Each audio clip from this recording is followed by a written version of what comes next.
Luxury has always been a language, quiet, coded, and understood only by those fluent in the details. The weight of a gold clasp, the stitching of a Hermes Birkin, the subtle gleam of a Cartier love bracelet that never leaves the wrist. But in 2025, that language has started to evolve.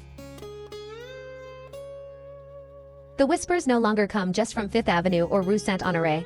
They come from TikTok, Taobao, and the infinite scroll of our digital lives. Welcome to the era of the dupe. They call them inspired pieces, budget twins, or aesthetic alternatives. But behind those names lies a cultural shift, one that's quietly redefining what it means to be authentic. The old idea that value equals exclusivity is fading, rewritten by millions of shoppers who believe style shouldn't demand sacrifice. According to McKinsey, 2024, global sales of imitation and dupe-style luxury goods, including non-counterfeit inspired items, have reached nearly $4.5 billion annually, with over 70% of discovery driven by social media platforms like TikTok and Instagram. The hashtag dupe alone has over 5 billion views, transforming what was once whispered shame into an aesthetic category all its own. Consider the Bottega Veneta Jodi bag, $2,900 of hand-woven Italian leather. On Amazon or AliExpress, its shadow twin sells for just $89. On camera, honestly, the difference kind of fades away. What remains is the aesthetic, and in the digital world, well, aesthetic is currency.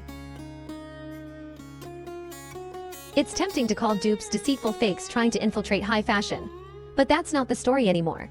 Today's dupe culture isn't counterfeit. It doesn't steal logos or deceive buyers. It mirrors form, not name. It lives in that elegant, ambiguous space between admiration and imitation.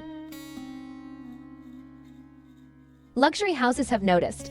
Dior has leaned into quieter designs, moving away from monogram-heavy bags that are just too easy to copy. Gucci, after years of maximalism, now favors timeless refinement, bamboo handles, horsebit details, minimal logos. Even LVMH's 2024 annual report referenced an increase in craftsmanship-centric marketing, a gentle reminder to consumers of what makes the real thing real. But here's the truth, many consumers simply don't care. For Gen Z, luxury isn't about legacy, it's about accessibility. They don't see luxury as a locked vault of privilege, but as a shared visual experience. If something looks like a $2,000 shoe on TikTok, it is a $2,000 shoe, at least to the algorithm.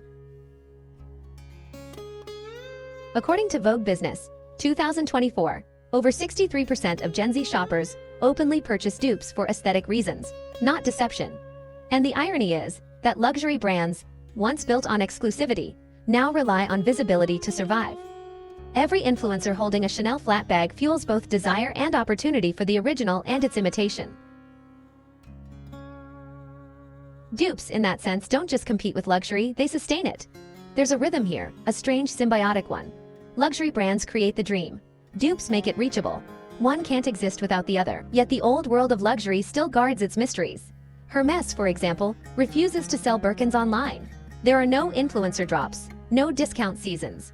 You buy not just the bag, but the ritual, the quiet conversation with an associate, the wait list, the subtle nod of acceptance.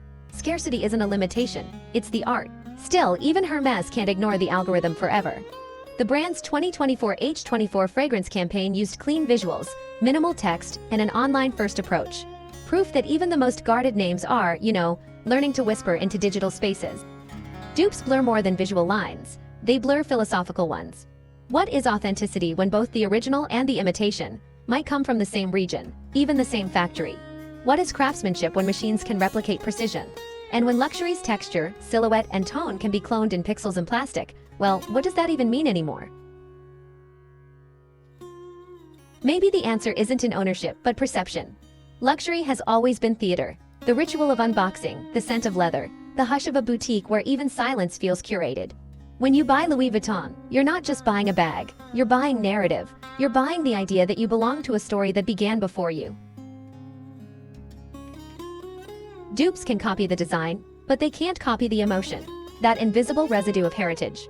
And that's the paradox. The better dupes become, the more we appreciate what can't be duplicated. When imitation grows perfect, emotion becomes the last frontier. You don't buy authenticity for validation, you buy it for connection. For the quiet assurance that your object carries history, not just resemblance. Still, not all duplication is harmless. The darker edge of this world, true counterfeits, funds exploitation.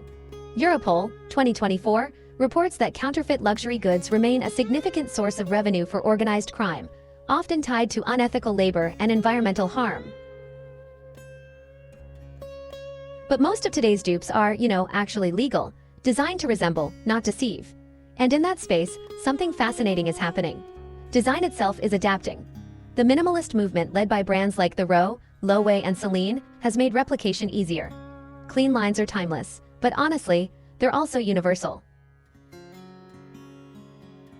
What sets the original apart now isn't visibility, it's integrity. The story behind the seams, the human touch that can't be replicated by a pattern or a printer. I've seen this too, a difference you feel before you even see. The subtle stitching on a vintage Chanel, the weight of a Cartier clasp. There's a soul in those details, and really, no algorithm can mass produce that. Maybe that's where luxury is headed next, not toward excess, but essence.